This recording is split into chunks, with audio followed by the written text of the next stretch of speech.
करिए बा।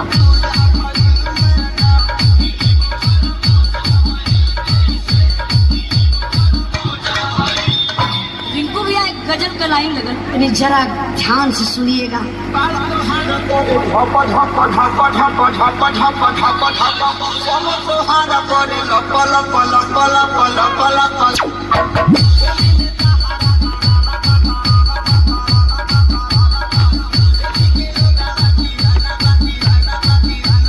हरी करिए बा।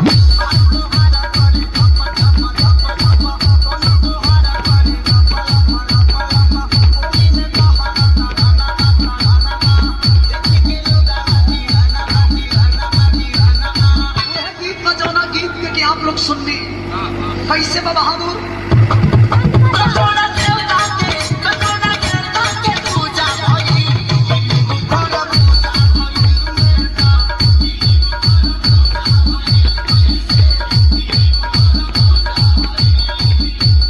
यही के बदल के गाते हैं गवैया। बात चला मास्टर तब